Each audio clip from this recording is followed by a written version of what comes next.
Hello, welcome to Pike Creek Farm. My name is Renee, and if this is your first time here, thank you so much for joining me. I live in the thumb of Michigan, the thumb, and I like to do videos on canning and baking and vintage recipes and just life here on our little place that we like to call Pike Creek Farm. And today I'm here because I want to tell you about a new series I'm going to do. I'm going to call it Mondays with Mom.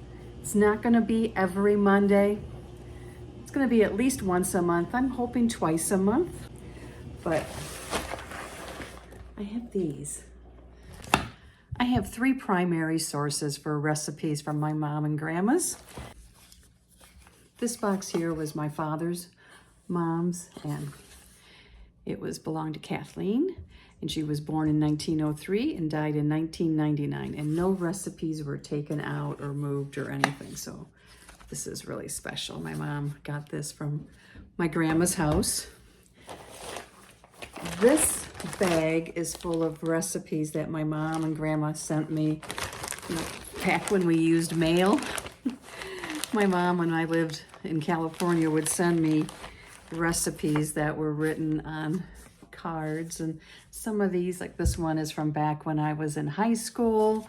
And so I have this bag. And then I have this book, which was my mom's, and I need to figure out how to preserve it because it's falling apart. But there's so many recipes from the 70s and earlier, and family recipes, and I just thought I would share these recipes on Mondays and call it Mondays with Mom. Might be my Monday with Grandma, but we're gonna still call it Monday with Mom. And everyone seems to enjoy the vintage recipes, and it's fun to look back at what we made, and some of them are so good and so easy. It's like, why don't we make them all now? And what's really cool, I think, is like when I've done like my mom's version of goulash, all the different variations. Like we called it slumgullion, and it had kidney beans in it. I just think it's cool to see how every family has their own traditions and how the traditions change based on where you live. So I just wanted to say I'm going to start this new series, Mondays with Mom. And I'm going to show you the first one today. I did it a couple nights ago for dinner, and I videoed as I was making it. And it's from Mom's notebook. And pages are falling out, but she had an index even. And I can read her writing. The rest of the family struggles a little more. But thankfully, I can read it. There is my Aunt Iva's, who was my mom's Aunt Iva. Her Spanish rice and her German potato salad recipe. Oh my gosh, they're so good. Both of those were always a tradition at the family reunions. But let me see, that's casseroles. This was not a casserole. What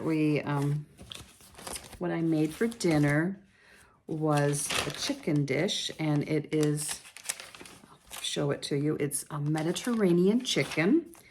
It is best with chicken legs and thighs, bone in, skin on.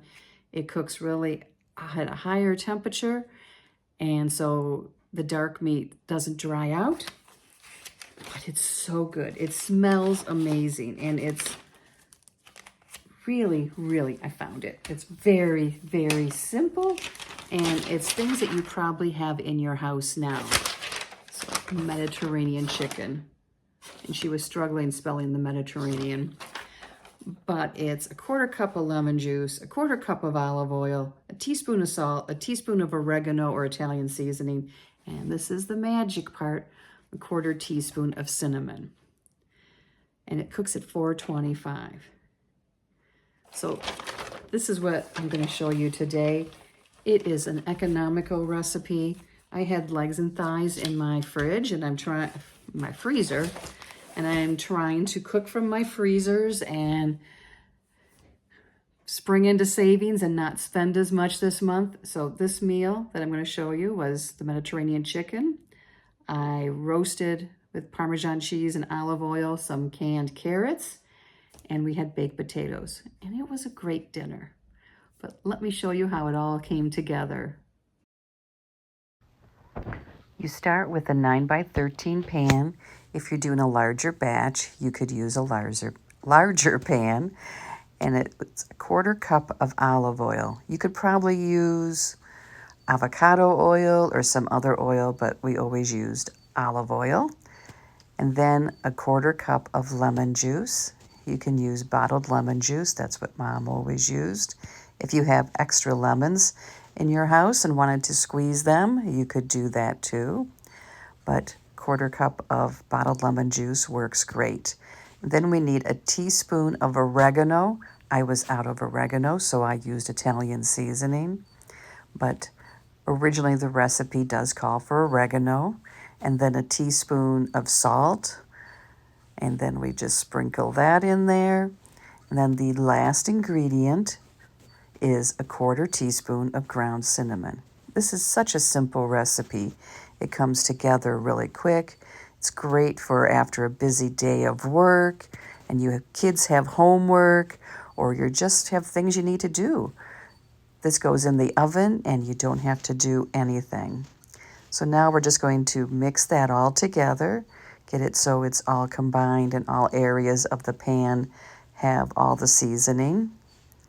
And once we get that all done, we will take the pieces of chicken and just place them into that pan. But I'm trying to make sure that it's combined well and there's no clumps of seasoning. So now the chicken pieces, legs and thighs. If there's extra skin on it, you can trim off that excess skin because you don't want there to be too much fat. But so if sometimes there's like that extra flap, I just trim that off. And then we will just put the pieces of chicken in there. And then once we get them in there, we're going to roll them around in that sauce and let it coat every bit of it. And you want to make sure they're really well coated. And the juices from the chicken will come out as you're baking this too. And as you're baking it, periodically baste it. So here it is, ready to go in the oven, 425 for 45 minutes to an hour. And here it is out, sizzling away. And you can see how crisp that skin is. It is wonderful, the amazing smell. Here's the carrots I made that had olive oil and Parmesan cheese. And then we had baked potatoes, a really simple meal. So I plated it up. I added some pickled beets, and this was our dinner. And it was so good. Simple, but so tasty. I didn't get a taste test. We were hungry, it was late, and Jim was grabbing the food, and we were talking, and I didn't get that part on video. But I'll tell you, Jim ate 4 pieces of chicken and said that chicken is amazing. So it had a stamp of approval from him. And it even heats up well. But fresh out of the oven, it's crisp, and the flavor just permeates into that chicken. And I tell you, your house smells amazing when you cook this. And you can make a big batch, for a large family or for a gathering, and it's not gonna cost you an arm and a leg. So that is the first of my recipes for Mondays with Mom. And I hope you'll join me for more of these recipes. And I'll show you, every time I do one, I'll show you where it comes from. If it was from Grandma's box or my bag or Mom's book or someplace else, I will share it with you. And I will put this recipe down below. So thank you for joining me today, and we'll see you next time at Pike Creek Farm.